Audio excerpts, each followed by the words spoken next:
কোটা এবং মুক্তিযুদ্ধের চেতনা কিন্তু এক জিনিস নয়। মুক্তিযুদ্ধের চেতনা কোন গোষ্ঠীগত বংশ পরম্পরার জিনিস নয়। আগামী 2 দিন আমাদের ঢাকা শহরে সম্মিলিত প্রতিরোধ হবে। বন্ধুগণ, আমরা স্পষ্টভাবে বলেছি যে আমাদের কোটার প্রথম দাবিটি হচ্ছে 18 পরিপত্রকে পুনর্বহাল করতে হবে। কোটা নিয়ে যে কোনো সিদ্ধান্ত এই প্রথম দফা পালনের পরেই আমরা বিবেচনা করব। প্রথম দফা পূরণ সাপেক্ষে আমরা কিছু রূপরেখা দিয়েছি যাতে বাংলাদেশে কোটার সমস্যা একেবারে নিরসন করা যায়।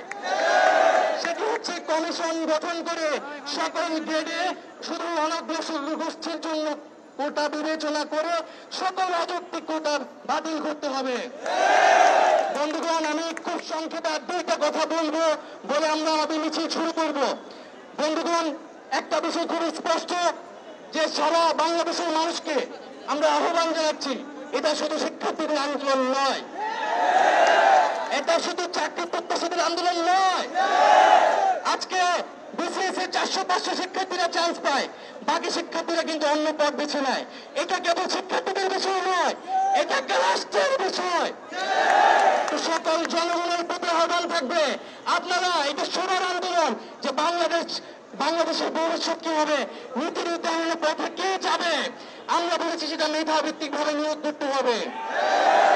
আরেকটা বিষয় যে আমরা কোনো মুক্তিযুদ্ধ কোটার বিরুদ্ধে স্পেসিফিক ভাবে কোনো কথা বলছি না, আমরা পোষ্য কোটা সহ সকল অযৌক্তিক কোটা সেই কোটাগুলোর বিরুদ্ধেও বলছি। এবং একটা জিনিস মনে রাখতে হবে, মুক্তিযুদ্ধ কোটা এবং মুক্তিযুদ্ধের চেতনা কিন্তু এক জিনিস নয়। মুক্তিযুদ্ধের চেতনা কোন গোষ্ঠীগত বংশ পরম্পরার জিনিস নয়। মুক্তিযুদ্ধের চেতনা একটা রাষ্ট্রীয় আদর্শ। সারা বাংলাদেশের সকল নাগরিক আমরা তরুণরা সেই আদর্শ ধারণ করি এবং সেই আদর্শ ধারণ করে মুক্তিযুদ্ধে যে বৈষম্যের বিরুদ্ধে আন্দোলন করেছিল, আমরা সেই বৈষম্য বিরুদ্ধে ছাত্র আন্দোলন আজকে আবার গড়ে তুলেছি।